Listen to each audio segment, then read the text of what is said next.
பாரதிய ஜனதா கட்சி நான் சார்ந்திருந்த கட்சி. பாரதிய ஜனதா கட்சியிலிருந்து நிறைய தொண்டர்கள் தலைவர்கள் இங்க வந்திருக்கிறாங்க. நிறைய கட்சியிலிருந்து வந்திருக்கிறாங்க. அதிமுகவிலிருந்து வந்திருக்கிறாங்க. திராவிட முன்னேற்ற கழகத்திலிருந்து நிறைய தலைவர்கள் முன்னாடி இருக்கிறாங்க. எல்லா கட்சியிலிருந்து வந்திருக்கிறாங்க. சமீபத்தில் எனக்கு ஒரு கட்சியிலிருந்து வெளியே வருவது என இந்த மேடையில் பேசணும், நான் எங்கேயும் பேசவே இல்லைங்க. ஒரு கட்சியிலிருந்து வெளியே எதற்காக வருகின்றோம்? அந்த கட்சியின் மீது கோபம் ஒரு பக்கம், ஆமாம். அந்த கோபத்தை எப்படி காட்டணும்? அதுக்கு ஒரு பொறுப்புணர்ச்சி வேண்டும், ஆமாம். இன்னும் பெட்டரா தமிழ்நாட்டு மக்களுக்கு இன்னும் சிறப்பாக செய்யக்கூடிய ஒரு பாதை இருக்கும் பொழுது அந்த பாதையை தேர்ந்தெடுக்கிறோம். யாரை பற்றியும் 38 நாட்கள் தவறா பேசல. அப்ப சில திமுக நண்பர்களுக்கு சந்தேகம், அப்ப பிஜேபியினுடைய பி டீம் தான் இந்த அண்ணாமலையா? ஏன்னா வெளியே வந்தா திட்டணுமே, யாரையுமே திட்டலையே. இந்நேரம் மோடியை பத்தி 2 வார்த்தை திட்டிருந்தா தானே மத்தவங்க எல்லாம் வருவாங்க, ஏன் திட்டாம இருக்காரு? ஐயா, அடிப்படையில உங்களை போல் நானும் எளிய குடும்பத்தை சார்ந்த விவசாய குடும்பத்தை சார்ந்த நாம் யாருமே வெளியே வரும் பொழுது ஒரு பழிச்சொல்லை சொல்லி வெளியே வரமாட்டோம். ஐயா, இன்னொரு பாதை இருக்கு, இந்த பாதையில போறோம், மக்களுக்கு நல்லது செய்யறோம். இப்ப அடுத்த கேள்வி, அண்ணாமலை நீ தேசியவாதியா? இருமார்ப்புடன் சொல்வேன், நான் ஒரு தேசியவாதி. இந்தியனா தமிழனா? எதுக்கு இதுல பிரச்சனை? இந்தியன் என்பதிலே எப்பொழுதும் ஒரு கர்வம். அந்த இந்தியால தமிழ்நாடு முதன்மை மாநிலமாக வர வேண்டும் என்பதற்காகத்தான் இந்த போராட்டம். இல்ல நீங்க ஃபெட்னால போய் ஒண்ணு பேசுனீங்களே, ஏதோ இப்படி பேசுனீங்களே அப்படி பேசுனீங்களே, இன்னைக்கும் நான் சொல்றேங்க, என்னுடைய மதம், நான் ஒரு ஹிந்து. திருநூறு வைக்கிறேன், பொட்டு வைக்கிறேன், குங்குமம் வைக்கிறேன். வீட்டிலிருந்து வெளியே வரும் பொழுது என்னுடைய மதத்தையும் சாதியையும் வீட்டிலே வைத்து பூட்டிவிட்டு சாமானிய மனிதராக, அனைவருக்கும் பொதுவான மனிதராக உங்கள் முன்னால் இருக்கின்ற மதத்தை ஒரு முறையும் தூக்கி பிடித்து காட்ட வேண்டிய அவசியம் இல்லை. நான் ஒரு ஹிந்து மதத்துல வீட்டில் வச்சு பூட்டிட்டு வெளியே வந்தாவே, உண்மையான ஹிந்து அனைவரையும் சமமாக பார்ப்பான், அனைவரோடும் சமமாக இருப்பான். யாரும் பெரிது யாரும் சிறிது என்று பேச மாட்டான். அனைவரும் ஒரே நேர்கோட்டு பாதையில் செல்ல வேண்டும் என்று சொல்வான். அதாங்க என்னுடைய ஹிந்து தத்துவம். இல்ல கரூர்ல இனாம் நிலத்தை கொடுத்துட்டாங்க, 3000க்கு மேற்பட்ட ஏக்கரை கொடுத்துட்டாங்க, அதை நீங்க டிவிக்கு அரசுக்கு சப்போர்ட் பண்ணி அறிக்கை விட்டுருக்கீங்க. அப்ப நீங்க கோயிலுக்கு எதிரானவரா, ஹிந்து விரோதியா? விஜயநகர பேரரசு காலத்திலிருந்து இனாம் நிலம் என்பது அந்த ஊர்ல கோயில்ல வேலை செய்யறவங்களுக்கு அரசு கொடுத்தது. பூ விற்கிறவங்க, கோயில் இருக்கக்கூடிய பண்டார சகோதரர்கள், நாதஸ்வரம் வாசிக்கிறவங்க, தவில் வாசிக்கிறவங்க, அவங்களுக்கு கொடுக்கப்பட்ட இடம். அந்த கர்ம வீரர் காமராஜர் ஐயா 1963 ஆட்சியிலிருந்து அவர் செல்வதற்கு முன்பு அதற்கு ஒரு செட்டில்மெண்ட் தாசில்தார் போட்டு அதை பஞ்சாயத்து பண்ண முயற்சி பண்ணார். அது திமுக காரங்க அதை வச்சு பாலிடிக்ஸ் பண்ணி பண்ணி பண்ணி கோவில் நிலம் இந்த நிலம்னு ஒன்னா சேர்த்து அதை 0 டிகிரின்னு ஒரு ஆர்டரை போட்டு பண்ணாம வச்சிருந்தாங்க. இன்னைக்கு ஒரு அரசு வந்து 60 ஆண்டுகளாக 100 ஆண்டுகளாக அந்த இனாம் நிலத்துல குடியிருப்பவர்களுக்கு திரும்ப அந்த மரியாதை கொடுத்திருக்கும் பொழுது அதை வரவேற்க வேண்டியது ஒரு தமிழனுடைய கடமையாகத்தான் நான் பார்க்கின்றேன். கோயில் சொத்தை நீட்போம், இனாம் நிலமும் கோயில் சொத்துக்கும் சம்பந்தம் இல்லை. இதற்கு எனக்கு கிடைத்திருக்கக்கூடிய பட்டம் அண்ணாமலை ஹிந்து விரோதி. அப்படிப்பட்ட ஹிந்து விரோதின்னு எனக்கு பட்டத்தை கொடுத்தீங்கன்னா அந்த பட்டத்தை அப்படியே நீங்க வச்சுக்கணும். இதே ஹெச் ராஜா அண்ணன் கரூர்ல அக்டோபர் 2024 வந்து இனாம் நிலத்தை மக்களுக்கு கொடுக்க வேண்டும் என்று சொன்னார். அவர் இந்து விரோதி அல்ல.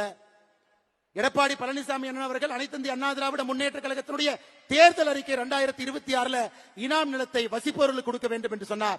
அவர் இந்து விரோதி கிடையாது. ஆனா இன்னைக்கு நியாயமா நேர்மையா ஒரு மக்களுக்கு இருக்கக்கூடிய மக்களுக்கு அது செல்ல வேண்டும் என்றால் இந்து விரோதி. அதனாலதான் இந்த இடத்துல எத்தனையோ இடத்துல கிறிஸ்தவர்கள் இருக்கிறாங்க, இஸ்லாமியர்கள் இருக்கிறாங்க. அருமை சொந்தங்களே, இன்னைக்கு நான் அறுதியிட்டு தெளிவாக உங்களுக்கு நான் கோடிட்டு இந்த அமைப்பினுடைய ஒரு தன்னாளராக நான் சொல்லுகின்றேன். மதம் என்பது இந்த அமைப்புக்கு வெளியே, சாதி என்பது இந்த அமைப்புக்கு வெளியே. ரைட் ஹேண்டு லெப்ட் ஹேண்டு இந்த சாதி மதத்தை வைத்து இத்தனை காலம் அரசியல் செய்து பட்டது போதும். உங்கள் மதம் உங்களுக்கு பெரிது, என் மதம் எனக்கு பெரிது. அதை வீட்டிலே பூட்டி விட்டு வெளியே வரும் பொழுது அனைவருக்கும் பொதுவான சமமான ஒரு தமிழனாக, ஒரு இந்தியனாக, ஒரு மனிதனாக நம்முடைய வாழ்க்கை இருக்கட்டும். அருமை சொந்தங்கள், பாரதிய ஜனதா கட்சி நான் சார்ந்திருந்த கட்சி. பாரதிய ஜனதா கட்சியிலிருந்து நிறைய தொண்டர்கள் தலைவர்கள் இங்க வந்திருக்கிறாங்க. நிறைய கட்சியிலிருந்து வந்திருக்கிறாங்க. அதிமுகவிலிருந்து வந்திருக்கிறாங்க. திராவிட முன்னேற்ற கழகத்திலிருந்து நிறைய தலைவர்கள் முன்னாடி இருக்கிறாங்க. எல்லா கட்சியிலிருந்து வந்திருக்கிறாங்க. சமீபத்தில் எனக்கு ஒரு கட்சியிலிருந்து வெளியே வருவது என இந்த மேடையில் பேசணும், நான் எங்கேயும் பேசவே இல்லைங்க. ஒரு கட்சியிலிருந்து வெளியே எதற்காக வருகின்றோம்? அந்த கட்சியின் மீது கோபம் ஒரு பக்கம், ஆமாம். அந்த கோபத்தை எப்படி காட்டணும்? அதுக்கு ஒரு பொறுப்புணர்ச்சி வேண்டும், ஆமாம். இன்னும் பெட்டரா தமிழ்நாட்டு மக்களுக்கு இன்னும் சிறப்பாக செய்யக்கூடிய ஒரு பாதை இருக்கும் பொழுது அந்த பாதையை தேர்ந்தெடுக்கிறோம். யாரை பற்றியும் 38 நாட்கள் தவறா பேசல. அப்ப சில திமுக நண்பர்களுக்கு சந்தேகம், அப்ப பிஜேபியினுடைய பி டீம் தான் இந்த அண்ணாமலையா? ஏன்னா வெளியே வந்தா திட்டணுமே, யாரையுமே திட்டலையே. இந்நேரம் மோடியை பத்தி 2 வார்த்தை திட்டிருந்தா தானே மத்தவங்க எல்லாம் வருவாங்க, ஏன் திட்டாம இருக்காரு? ஐயா, அடிப்படையில உங்களை போல் நானும் எளிய குடும்பத்தை சார்ந்த, விவசாய குடும்பத்தை சார்ந்த நாம் யாருமே வெளியே வரும் பொழுது ஒரு பழிச்சொல்லை சொல்லி வெளியே வரமாட்டோம். ஐயா, இன்னொரு பாதை இருக்கு, இந்த பாதையில போறோம், மக்களுக்கு நல்லது செய்யறோம். இப்ப அடுத்த கேள்வி, அண்ணாமலை நீ தேசியவாதியா? இருமார்ப்புடன் சொல்வேன், நான் ஒரு தேசியவாதி. இந்தியனா தமிழனா? எதுக்கு இதுல பிரச்சனை? இந்தியன் என்பதிலே எப்பொழுதும் ஒரு கர்வம். அந்த இந்தியால தமிழ்நாடு முதன்மை மாநிலமாக வர வேண்டும் என்பதற்காகத்தான் இந்த போராட்டம். இல்ல நீங்க ஃபெட்னால போய் ஒண்ணு பேசுனீங்களே, ஏதோ இப்படி பேசுனீங்களே, அப்படி பேசுனீங்களே. இன்னைக்கும் நான் சொல்றேங்க, என்னுடைய மதம், நான் ஒரு ஹிந்து. திருநூறு வைக்கிறேன், பொட்டு வைக்கிறேன், குங்குமம் வைக்கிறேன்.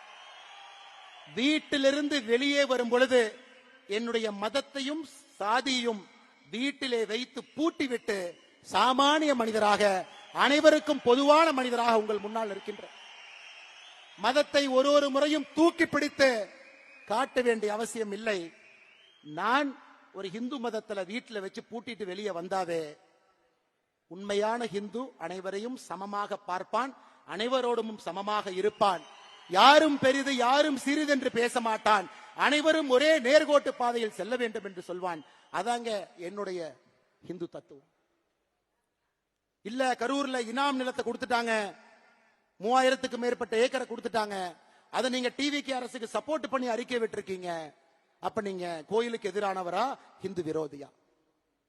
விஜயநகர பேரரசு காலத்திலிருந்து இனாம் நிலம் என்பது அந்த ஊர்ல கோயில்ல வேலை செய்யறவங்களுக்கு அரசு கொடுத்தது. பூ விக்கிறவங்க, கோயில் இருக்கக்கூடிய பண்டார சகோதரர்கள், நாதஸ்வரம் வாசிக்கிறவங்க, தவில் வாசிக்கிறவங்க, அவங்களுக்கு கொடுக்கப்பட்ட இடம். அந்த கர்ம வீரர் காமராஜர் ஐயா 1963 ஆட்சியிலிருந்து அவர் செல்வதற்கு முன்பு அதற்கு ஒரு செட்டில்மெண்ட் தாசில்தார் போட்டு அதை பஞ்சாயத்து பண்ண முயற்சி பண்ணார்.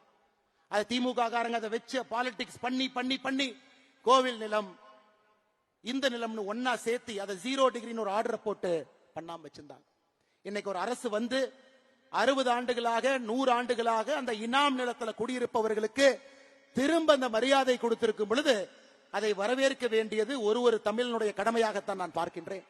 கோயில் சொத்தை நீட்போம், இனாம் நிலமும் கோயில் சொத்துக்கும் சம்பந்தம் இல்லை. இதற்கு எனக்கு கிடைத்திருக்கக்கூடிய பட்டம் அண்ணாமலை ஹிந்து விரோதி. அப்படிப்பட்ட ஹிந்து விரோதின்னு எனக்கு பட்டத்தை கொடுத்தீங்கன்னா அந்த பட்டத்தை அப்படியே நீங்க வச்சுக்கணும். இதே ஹெச் ராஜா அண்ணன் கரூர்ல அக்டோபர் 2024 வந்து இனாம் நிலத்தை மக்களுக்கு கொடுக்க வேண்டும் என்று சொன்னார். அவர் இந்து விரோதி அல்ல. எடப்பாடி பழனிசாமி அண்ணன் அவர்கள் அனைத்து இந்திய அண்ணா திராவிட முன்னேற்ற கழகத்தினுடைய தேர்தல் அறிக்கை 2026 இனாம் நிலத்தை வசிப்பவர்களுக்கு கொடுக்க வேண்டும் என்று சொன்னார். அவர் இந்து விரோதி கிடையாது. ஆனா இன்னைக்கு நியாயமா நேர்மையா ஒரு மக்களுக்கு இருக்கக்கூடிய மக்களுக்கு அது செல்ல வேண்டும் என்றால் இந்து விரோதி. அதனாலதான் இந்த இடத்துல எத்தனையோ இடத்துல கிறிஸ்தவர்கள் இருக்கிறாங்க, இஸ்லாமியர்கள் இருக்கிறாங்க. அருமை சொந்தங்களே, இன்னைக்கு நான் அறுதியிட்டு தெளிவாக உங்களுக்கு நான் கோடிட்டு இந்த அமைப்பினுடைய ஒரு தன்னாளராக நான் சொல்லுகின்றேன். மதம் என்பது இந்த அமைப்புக்கு வெளியே, சாதி என்பது இந்த அமைப்புக்கு வெளியே. ரைட் ஹேண்டு லெப்ட் ஹேண்டு இந்த சாதி மதத்தை வைத்து இத்தனை காலம் அரசியல் செய்து பட்டது போதும். உங்கள் மதம் உங்களுக்கு பெரிது, என் மதம் எனக்கு பெரிது. அதை வீட்டிலே பூட்டி விட்டு வெளியே வரும் பொழுது அனைவருக்கும் பொதுவான சமமான ஒரு தமிழனாக, ஒரு இந்தியனாக, ஒரு மனிதனாக நம்முடைய வாழ்க்கை இருக்கட்டும். அருமை சொந்தங்கள்.